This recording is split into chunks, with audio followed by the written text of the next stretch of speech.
Bonjour et bienvenue dans le garage. Alors il y a quelques temps, je vous ai parlé d'un projet très ambitieux pour moi, la construction d'un établi plutôt compliqué. Enfin, compliqué pour moi. Aujourd'hui, je me lance dans cette vidéo, vous allez voir une représentation en 3D de l'établi idéal pour moi.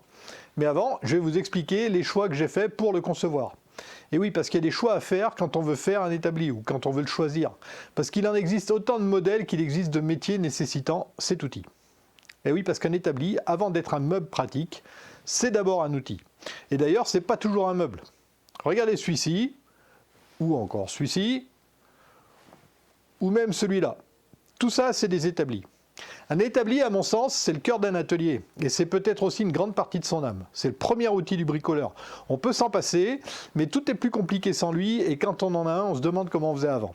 C'est très important de bien le concevoir ou de bien le choisir si on l'achète. Il faut prendre son temps. En fait, comme je l'ai dit, un établi, c'est un outil qu'on conçoit afin qu'il soit adapté au travail qu'on veut faire avec. Un établi de soudeur, de mécanicien ou de bijoutier, par exemple, ne ressemblera pas à un établi d'ébéniste. Et même si dans mon cas, je me focalise sur le travail du bois principalement, il reste encore pas mal de choix à faire. D'un côté, établi moderne, façon MFT Festool, très adapté à électroportatif. D'un autre côté, traditionnel, façon anglais, robot, shaker, bien plus stable et beaucoup plus lourd, très adapté aux outils à main. C'est un des nombreux choix que j'ai dû faire. J'ai donc commencé par me documenter sur les établis. Pour ça, il y a Internet, mais dans ce cas précis, j'ai privilégié le papier. Il y a pas mal de beaux livres très sympas sur le sujet. Je vous conseille d'ailleurs celui-ci, il est superbe, The Workbench Book. Il présente l'évolution des établis depuis l'Égypte ancienne, ça fait un bail, jusqu'aux années 70. Il rentre dans le détail sur le XVIIIe siècle avec les rouleaux et sur le XIXe siècle avec les shakers, puis sur les déclinaisons de ceux-ci, plus modernes, et il présente ensuite plein d'autres modèles, des établis très spécifiques à certains métiers comme sculpteur, luthier, charpentier de marine, etc., des établis asiatiques, bref, vraiment pas mal de choses. Et pour finir, sur le Workmate, un best-seller pour les bricoleurs depuis les années 60. Le Workmate, c'est lui là.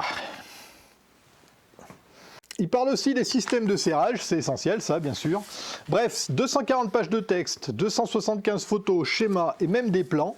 Alors j'ai rien à vous vendre, hein, il est plus édité mais on le trouve en général dans les 50 € en général. Cherchez The Workbench Book de Scott Landis sur internet, je vous mets tout ça dans la description. Le seul problème de ce livre pour certains, c'est qu'il est en anglais, donc si ça vous rebute, cherchez plutôt Les Établis de Christopher Schwartz. Les éditions du Vieux Chêne ont traduit ce chef-d'œuvre en français. C'est un super livre, je ne l'ai pas encore acheté, mais bon, c'est pas grave, bon anniversaire approche, ça va pas traîner. Je ne l'ai pas lu, mais je vous en parle de réputation. Christopher Schwartz, il présente donc dans ce livre la fabrication de 5 établis différents, et il explique pourquoi ils ont été conçus comme ils le sont. Donc là, c'est pareil, je vous mets le lien en description. Bref, on pourrait parler d'établis pendant des heures, mais je vais quand même essayer d'être bref. C'est pourquoi je vais classer arbitrairement les établis en 3 catégories. Shaker, rouleau et moderne. Un rouleau, c'est un établi très lourd, donc très stable. Un plateau très épais sur toute la surface, des pieds d'éléphant alignés au bord du plateau, pas forcément de presse, mais des crochets et des trous pour des valets sur le plateau et sur les pieds. Très simple et très efficace. Un shaker, c'est un établi très très long, en général entre 3,50 m et 4,50 m. Il est fermé, il est équipé de portes et de tiroirs pour tout ranger. Il ressemble à un buffet, mastoc, et pourtant c'est plutôt joli. Les tiroirs ont souvent un couvercle pour protéger les outils de la poussière. Et contrairement au rouleau, le plateau n'est pas épais partout, mais seulement sur le tiers avant, à peu près, là où l'établi encaisse les coups. Derrière, c'est plus fin, enfin c'est moins épais. Il est généralement équipé de 2 presses, une à l'avant et une sur le côté droit, et il a souvent une servante mobile pour maintenir de grandes pièces verticales. Les shakers étaient des protestants puritains et radicalement austères. Leur conviction, associée au fait qu'ils vivaient en autosuffisance, donc ils fabriquaient meubles, vêtements entre autres, a induit un style de mobilier minimaliste, sans décor superflu et utilitaire. Et évidemment, on retrouve cet esprit dans leurs établis. Ils considéraient leur capacité au travail manuel comme un don de Dieu, donc ils étaient au taquet sur la qualité. Chez eux, pas d'obsolescence programmée, ça serait un blasphème. Donc pas de vente de leurs produits non plus, hormis quelques chaises, ça serait vaniteux. Tout ça résumé très vite pour dire qu'un établi shaker, c'est bien pensé, c'est bien construit, c'est bien fini, c'est très fonctionnel et c'est durable. La plupart des autres modèles d'établis traditionnels sont inspirés des rouleaux et des shakers. Je passe volontairement sur les établis de type industriel produits en grande série, ils n'ont pas d'intérêt pour ma réflexion sur l'établi idéal, parce qu'ils sont le contraire de ce que je veux, un établi sur mesure. Parlons un peu des établis modernes. Festool a un jour sorti une sorte d'établi de chantier, une table multifonction pliante, à mon avis inspirée du Workmate, même si elle y ressemble pas beaucoup. Beaucoup de bricoleurs ont construit des établis en s'inspirant de cette table, qu'ils appellent la table MFT. C'est ce que perso, moi, j'appelle un établi moderne. Souvent construit en contreplaqué ou en médium, transportable ou pas, pliant ou pas, les presses sont souvent remplacées par des serre-joints qui permettent de bloquer les pièces à travailler grâce à une multitude de trous ou à des rails métalliques ou les deux.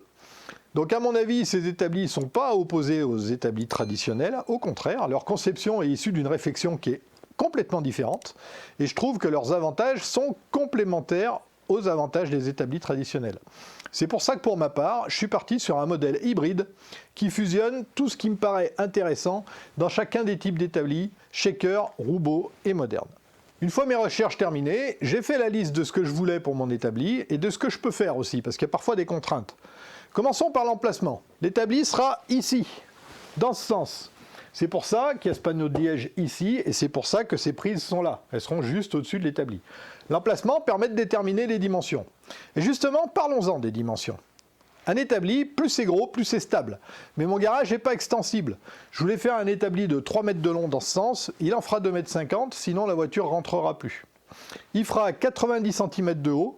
Pour moi, qui mesure 1,80 m, c'est idéal. Je m'en suis rendu compte parce que 90 cm, c'est la hauteur de la combinée à bois que j'utilise et que j'ai un petit peu utilisé comme établi. C'est pas malheureux ça. Pour la largeur, je ne lésine pas, il fera 80 cm. Étant donné que je vais l'utiliser aussi pour assembler des meubles, je ne le veux pas trop étroit. Et puisque je peux le contourner, c'est pas un problème. Je pourrais y accéder des deux côtés. Il pourra donc être assez large. Ensuite, le plateau. Il sera plutôt épais et massif, 8 cm. Il sera en deux parties, avant et arrière, de 30 cm de large chacune, et 2,50 m de long donc, et séparé par un fourzitou un petit peu particulier. Un fourzitou, c'est une grande poche dans le plateau pour y mettre les outils pêle-mêle. Ça porte bien son nom. En général, ça se trouve à l'arrière de l'établi. J'ai décidé d'en mettre un, moi, au milieu. C'est pas commun, mais c'est plus pratique pour accéder aux outils. Ils sont plus près et je peux y accéder facilement des deux côtés de l'établi. Mais en général, bon, c'est pas recommandé de le placer là parce que ça réduit drastiquement la surface utile de l'établi, qui ne sera donc que de 30 cm par côté. C'est vraiment pas beaucoup. Donc pour remédier à ça, le fourzitou sera constitué de 3 caisses réversibles. On pourra alors bénéficier des 80 cm de plateau sur 1/3, 2/3 ou toute la longueur du plateau. Et donc, vous voyez, en m'inspirant de l'esprit fonctionnel des shakers qui concevaient leur plateau mastoc à l'avant et plus léger à l'arrière, j'ai imaginé cette astuce qui me permet de profiter de l'avantage du fourzitou sans les inconvénients. J'améliore la polyvalence du plateau et aussi l'accessibilité du fourzitou. Et en plus, cette conception permettra aussi de facilement passer des serre-joints au milieu de l'établi en enlevant une partie du fourzitou. Donc c'est vraiment que des avantages, je suis plutôt content de ma petite astuce. Les deux demi-plateaux seront faits de chevrons collés pour plus de stabilité. Ils seront percés de trous carrés pour des greppes et des trous ronds pour utiliser des valets d'établi et des accessoires plus modernes comme sur les MFT en fait. On y reviendra quand on parlera des presses. Passons au piétement. Donc vu la masse du plateau, il faut du costaud, du robuste. On a donc le choix entre roubo et shaker. Roubo c'est plus simple. 4 pieds, 4 traverses basses et un plateau qui vient se poser sur les traverses. C'est ce qui sera le plus facile et le plus rapide à faire. Mais si j'ai déménagé la moitié de ce garage-là pour faire des rangements qui seront fermés, plus tard, c'est pas encore le cas, sur tout un mur de l'atelier, c'est pas pour mettre un plateau sous l'établi où les outils entassés vont prendre la poussière. Moi perso, ces plateaux sous les roubots là, ça m'a toujours un petit peu écorché les yeux, ça a un air de pas fini, hein, un peu comme là d'ailleurs. Du coup, dans mon cas c'est facile, ça sera un piétement type shaker, fermé, équipé de plein de tiroirs de différentes hauteurs. Le piétement fera un peu plus de 2 mètres de long pour un plateau de 2,50 m, on verra pourquoi. Il fera 60 cm de large pour un plateau de 80 cm, ce qui laisse un porte-à-faux de 10 cm devant et derrière l'établi pour mettre mes grands pieds. Ça c'est bien, il faut y penser. Les tiroirs seront traversants pour y accéder des deux côtés de l'établi. Il y aura un espace entre le plateau et les tiroirs pour passer les serre-joints et aussi pour les ranger. On va maintenant parler d'un élément très important sur un établi, digne de ce nom en tout cas, ce sont les presses. Il en existe de toutes sortes, donc je ne vais pas m'étaler sur le sujet, sinon on en aura pour des heures et on aura à peine écorché le sujet. J'ai choisi d'en monter deux, une à l'avant et une en bout. Je vais me pousser pour vous montrer. Je regarde où je mets les pieds. La presse avant sera une presse verticale, fixée sur le pied avant gauche de l'établi. Ça implique que ce pied sera plus gros que les autres pour affleurer au bord du plateau. Rappelez-vous, on a un déport entre le piétement et le plateau. Une presse verticale, ça se déplace parallèlement au pied de l'établi grâce à une grosse vis filetée placée sur le haut de la presse. Pour que le bas reste parallèle, il faut un système pour le caler. Il en existe plein, des manuels à base de pige ou de crémaillère, mais je ne les trouve pas pratiques. Il y a aussi le système à bras croisés ou criss-cross, plutôt pas mal. Moi j'ai choisi un système plus original et méconnu, œuvre d'un inventeur canadien et qui semble marcher très bien. Décidément, le Canada est rempli de gens ingénieux. Mesdames et messieurs, j'ai le plaisir de vous présenter Woodkeeper One, inventeur entre autres d'un mécanisme inédit pour presse verticale. On y reviendra au moment de la fabrication de la presse, mais si vous êtes pressé de découvrir tout ça, je vous mets des liens de sa chaîne dans la description. J'ai vraiment hâte de tester tout ça. La deuxième presse en bout sera une presse type Moxon. Ce sont deux vis, comme pour la presse verticale, il y en a une, qui permettent d'avoir une grande presse horizontale. Ça permet de maintenir des pièces larges et hautes sans problème. Je passe rapidement sur les avantages et les inconvénients de ces presses. J'y reviendrai au moment de la fabrication. Sinon, comme je vous l'ai dit, on en a pour des semaines et on aura juste survolé le sujet. Je reviens juste rapidement sur la presse verticale parce qu'elle implique quelques contraintes.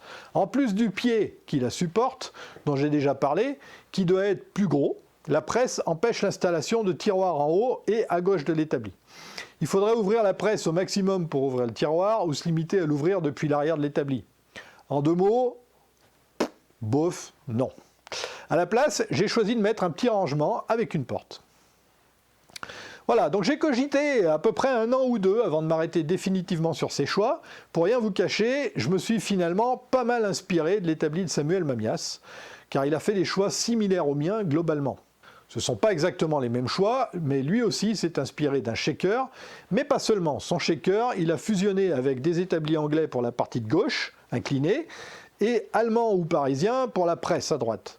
Donc le mien est un petit peu différent. Mais pour vous dire la vérité, comme je n'ai pas de notion de conception de meubles suffisamment poussée, j'ai repris à l'œil les proportions des éléments qui composent l'établi de Samuel, puisqu'il ressemble fortement à ce que je veux. Donc j'ai vu et revu toutes les vidéos de la fabrication de ce chef-d'œuvre. J'ai repris pas mal des méthodes d'assemblage aussi. J'ai dû mettre 6 mois pour faire les plans en 3D en regardant et re-regardant ces vidéos. Et anecdote rigolote, 2 jours après la fin de la conception, je m'en souviens très bien, il a annoncé qu'il allait produire ceci, un super livre, Produire son établi, où il explique comment faire ses choix et il explique en détail comment il a fabriqué son établi. Et dans ce bouquin, il y a, entre autres, plein d'infos, un éclaté de l'établi de Samuel. Je vous le recommande ce bouquin, même si vous n'avez pas l'intention de faire un établi. C'est une bible de construction ce truc, c'est génial. Et puis c'est très intéressant à lire. Et toutes les cotes. Voilà, donc Samuel, si tu vois ça, j'espère que tu riras aussi fort que moi ce jour-là. Ouais, j'ai bien aimé la blague que tu m'as faite à mon insu.